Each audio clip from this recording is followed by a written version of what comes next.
Como vocês acham que seus alunos se sentem durante as aulas? Quais são as emoções mais comuns, né? Quer dizer, eles estão sempre mediados, você mediando, por um processo de cognição para aprender alguma coisa nova. Tudo acontece, né? Medo, frustração, curiosidade. E como é que é essa história? Como é que se dá esse mecanismo de aprendizagem, especialmente nas crianças, né? Porque eu trabalhei anos a fio, a maioria de vocês sabe disso, em ensino superior, né? Comecei minha carreira dando aula na pós, depois na graduação. Depois, durante alguns anos, eu fui vedete de vestibular. Sim, porque professor de vestibular é uma vedete, e se ele for bom mesmo, é vedete de rebolado, né?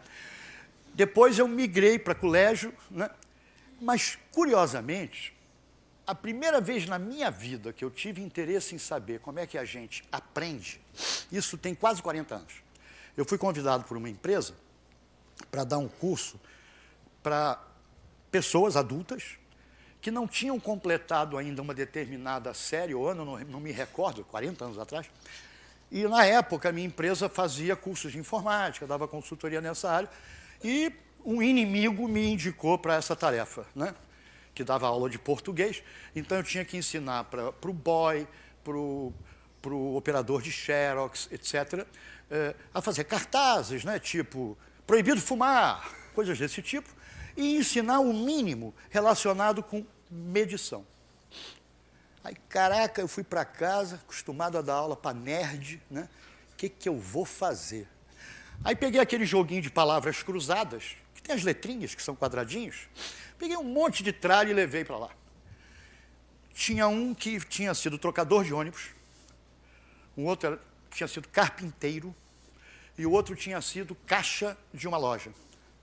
Gente, foi um sucesso a aula, com exceção do momento em que abre a porta da sala, era o diretorzão, que eu não conhecia, e estou eu sentado no chão com aquele bando de homens, né, brincando com um quadradinho para descobrir a área de um troço que eu tinha desenhado, tinha que botar lá os quadradinhos. O cara abriu a porta, olhou, fechou a porta. Não disse uma palavra. Claro, quando terminou a aula, o cara da divisão de ensino me chamou e disse, ó, o diretor apareceu aqui perguntando quem é esse maluco que vocês contrataram? Bom, moral da história. Aí eu comecei a entender uma coisa sensacional, quer dizer, quando eu precisava explicar como é que se fazia contas de uma maneira mais inteligente, o trocador sabia. Tipo assim, houve uma época que o Hollywood custava 99 centavos. E eu chegava no boteco, pedia 5 maços de Hollywood. O cara insistia em botar 0,99 vezes 5 na máquina calculadora. E eu, como professor, não consigo ficar calado numa hora dessas, né? Vem cá, meu filho, se eu te desse R$1, você não ia me dar 1 centavo de troco para cada maço de cigarro? Finge que eu estou te comprando 5 maços de cigarro, botando R$1 separadamente do outro na sua frente.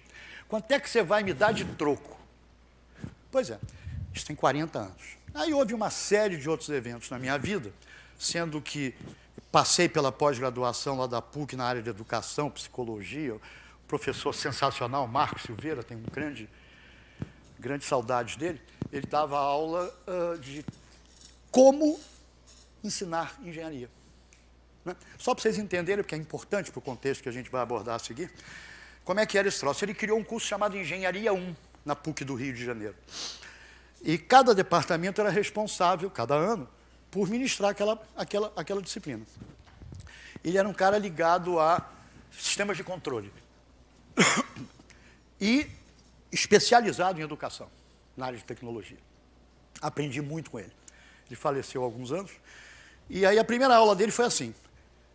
Ele levou uma caixa, tipo um carrinho de supermercado, um monte de tralha, eletroímã, cacareco, arruela, tudo que vocês puderem imaginar tinha 2 carrinhos de mão com aquela tralha. Chegou para a turma e disse, olha, se apresentou e tal, falou qual era o projeto do curso. O objetivo do nosso curso é vocês fazerem um robozinho que bata na parede e volte. Então, na próxima aula, vocês vão me dizer o que vocês vão precisar aprender para fazerem isso. Até a próxima. E foi embora. Ou seja, os alunos tinham que descobrir o que tinham que aprender para começo de conversa, para poder desenvolver o projeto que o Marcos desejava. Isso tem um nome, não interessa dizer qual é o nome, qual é a técnica pedagógica, né, onde a gente funciona desse jeito. Mas o bacana é que depois disso, muitas coisas aconteceram, e a última foi que há 11 anos nasceu o meu primeiro neto. Aí o meu tesão por entender como é que se aprende aumentou exponencialmente, né? E eu passei a dar aula para crianças menores, um pouquinho antes dele nascer. E aí eu tentei, assim com uma certa dificuldade, dar uma de Piaget, né? Tentando entender como é que acontecia o desenvolvimento cognitivo dos meus netos. Agora, aquele nasceu há 11 anos, agora são 5. Né? Só tem uma infelicidade quando você tem 5 netos, é que você vai ouvir 5 vezes na sua vida a galinha pintadinha. Isso é verdadeiramente torturante. Né?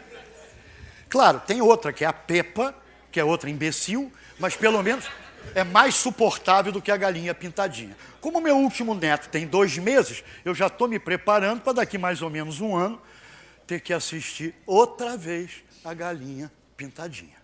Fora isso, é a coisa mais emocionante e maravilhosa do mundo. E eu, como professor e curioso de como é que as crianças estão brincando com as coisas que eu ofereço, é absolutamente fascinante, é apaixonante. E aí, então, eu comecei a estudar isso, né? E a pergunta que se coloca agora é a seguinte: